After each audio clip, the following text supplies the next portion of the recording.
In this lesson, we'll take a look at the next element of an Amazon product listing, and that is the images.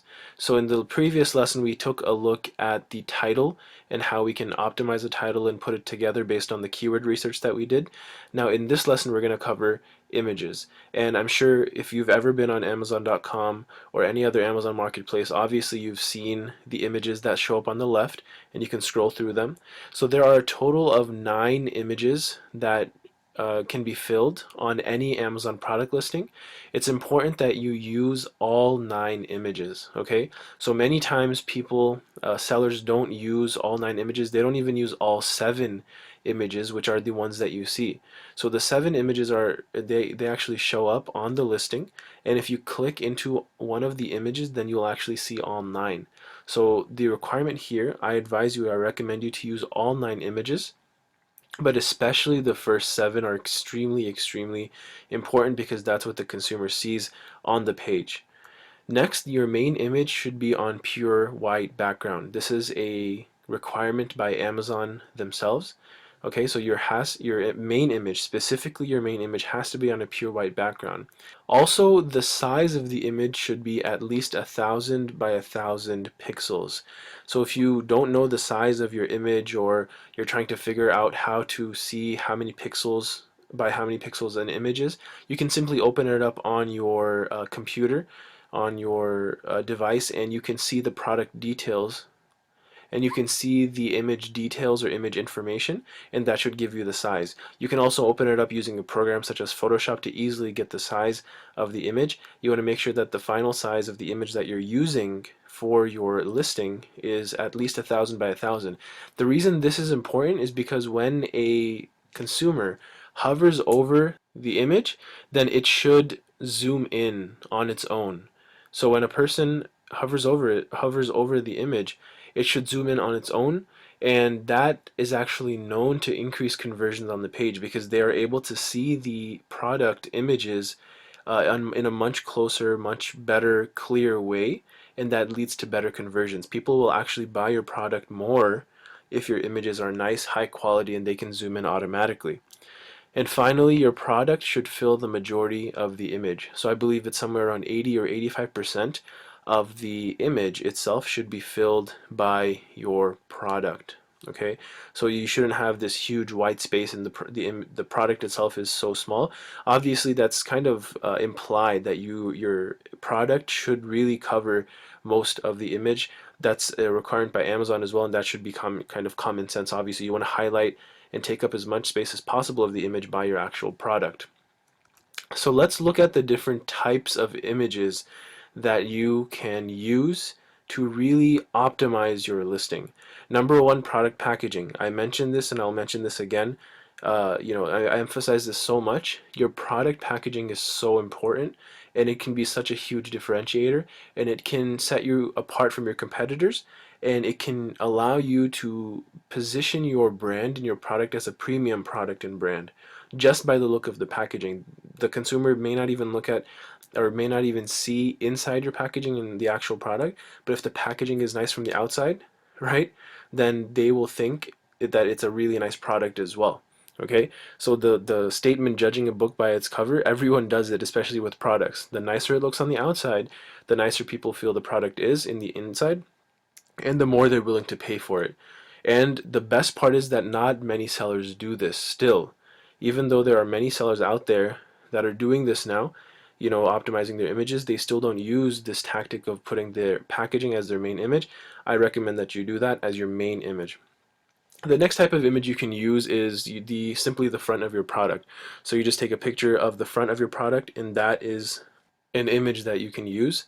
The third image is the product back or the product side. So you can take a picture of the side of the product or the back of the product and show that as an image on its own. For the product in use, this is extremely important, and this is highly recommended in my opinion. Any product in any category that you're going to be selling, you want to make sure that you always have this element of, the consumer can see what it is, or they can almost imagine themselves in that setting using the product. The only way they can really do that is if you put that image there of a man or a woman, or even both, using that product in the setting that it will be used in. So for example, a kitchen and dining product like the cookie cutter, I would definitely have like a, someone in the kitchen using that product and having, a nice setting like some cookies or some cookie dough on the counter, some trays, the whole baking sort of scene in the kitchen that you see. And then I would of course have my product, the cookie cutter, there as well being used in that setting. That's highly effective and it leads to much higher conversions on Amazon when you have an image that has the product in use. So I highly recommend doing that as one of your 7 images. So again, your 7 main images are the ones that show up on the listing. These are extremely the most crucial ones. Number 8 and 9 aren't that important, but you should still use them if you can. Number 5, highlight USP. USP in business refers to unique selling point. Also, this could refer to an infographic. Basically, what you're doing is you're highlighting the differentiation, the main differentiator of your product, whether it's the fact that it's high quality stainless steel, whether it's the fact that it's it looks the nicest, or it's the best, highest quality, or whatever that one thing is about your product that you feel sets you apart, that you want to highlight to your consumer, and you think that highlighting that will make them buy your product. That's what you want to do with this image. Just highlight that one feature of the product that to your consumer. Number 6, before and after. This is most effective with consumable products and beauty products. When a person is using a cream of some sort, for example, on their face, and you show them a before picture of someone who has, some wrinkles or something on their face that's not quote unquote very attractive, and then in the after picture you remove that deficiency or that, thing that they want removed, that's extremely effective that you show that, on the image. So before and after pics are extremely effective. And sometimes people think that this type of image can only be used for beauty products. Oh, it's so easy to show a foot or a hand or some skin or hair, and then show the results of the after using the product. And that's the only way you can use it before and after. I argue no, actually you can use, for example, a product like cookie cutting, right? I could easily show in the before picture someone who's having a hard time, cutting, nice shapes of their cookies, or of someone using plastic cookie cutters, for example, and they're having a hard time, or they're breaking easily, or they're rusting, or whatever the case is. So now I'm showing even a different product, a plastic one, okay, that's being used in the before picture, and the person's having a hard time. I can, you can have someone showing sort of a frustrated face, right, in that image. Or you don't even need a person, you can just show the product itself. If it's a plastic cookie cutter, it's breaking, it's doing, it's just not performing well. And then on the after picture you have someone, or you have that product, the stainless steel one, sitting there very nice, very sturdy, very easily, a good scene kind of making those cookies. So I mean, I can do that with a kitchen dining product. I can do that with almost any product I can think of. Okay, all you have to show, the main thing in any before and after picture, is you show the problem and you show the solution that your product offers to that problem. So it doesn't have to be a beauty product, it can be any product. And again, under this video, under this lesson, I'll actually include many or some of the best images I found for all of these examples that I'm giving. I'll show you some good examples of images, of all of these types of images. Number 7, comparison chart. I love this one because you can put your product in a chart, and you can also compare it to quote unquote generic brands. So you just put brand A, brand B, brand C. People do this all the time in commercials, right? Oh, the top 3 competitors, the top 3 brands that compete against us, they don't have these things while we do. So of course on the comparison chart you're going to have a list, you're going to have columns that show your product versus 3 other products, and then in the rows you're going to have different features and benefits. So all of those features and benefits, your column is going to have all checks, whereas your competitors will have mostly X's and very few checks. And you don't have to name specific brands again, it can be very generic. Brand A, brand B, brand C. I'll show you an example of this, or you can see an example of this under this lesson, or under this video. So check that out. But this is very effective as well because it's a comprehensive way of showing your consumer or potential customer everything, all the benefits and features your product has to offer. Not only that, but how other products don't offer everything that you offer, and you automatically set yourself apart, and you're better. You position yourself as better than other products out there. Number 8, certification badge, certificate. So this is great with nutraceutical products, with other beauty products, for example, FDA approved, non-GMO, anything such as that. Any badge that you can find, dishwasher safe, safe for children, blah blah blah. There's so many different certificates slash badges you can find online that can really help you in giving your product credibility and almost social proof, and you back it up with these certificates and badges. Okay, and it doesn't have to be official. Obviously, if it's something like an official, like it has to FDA approved, you don't want to use a badge or put a badge on your listing that says FDA approved, even if your product is not FDA approved. That's not what I mean.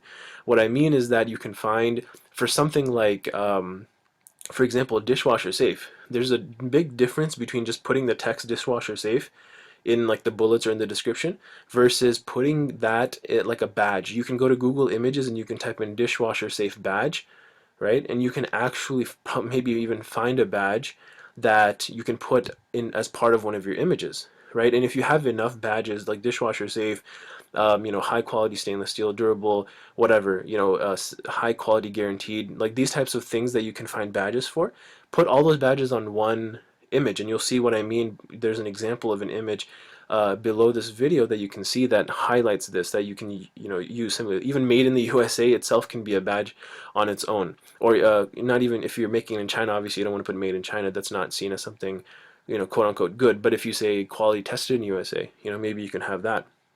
So the point is that instead of just simply writing them in the bullets or in the title or in the description, you can actually have an image that people can see that gives your product some credibility and some social proof. And finally, number 9, you have guarantee badge slash certificate. So if you're offering a 30-day guarantee, or in my opinion, offer a lifetime guarantee, because most people will actually buy your product. More people will buy your product and not return it than the number of people who would have bought your product if you didn't have the badge.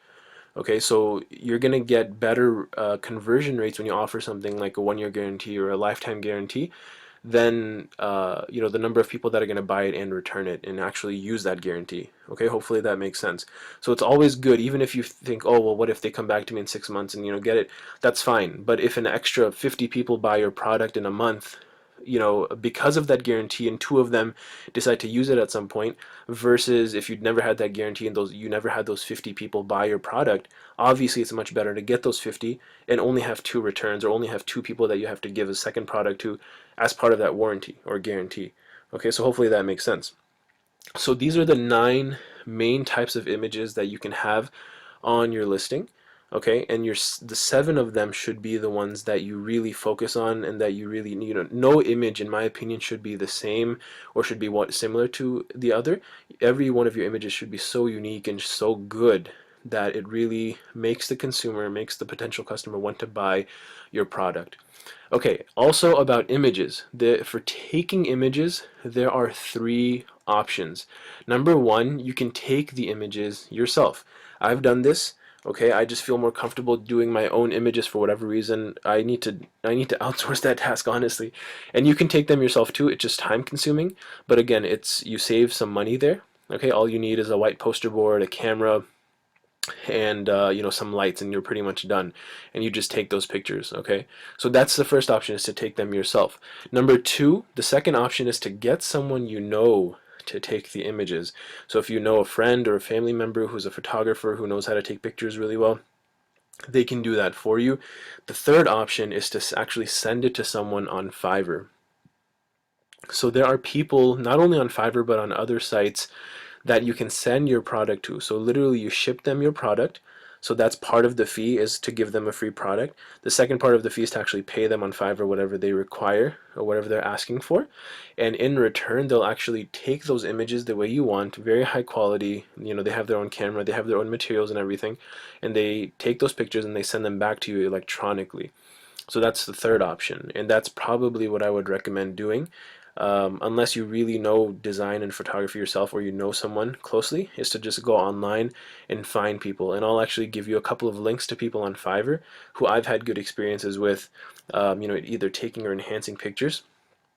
So that's actually the next thing I want to mention, is that doing these images or pictures, there are two things involved. First is taking the images, and second is enhancing the images. What do I mean by enhancing images? Well, first of all, it includes visual enhancements, which means you fix the color, fix the contrast, this and that, those types of enhancements. That's included, or that's part of enhancing images.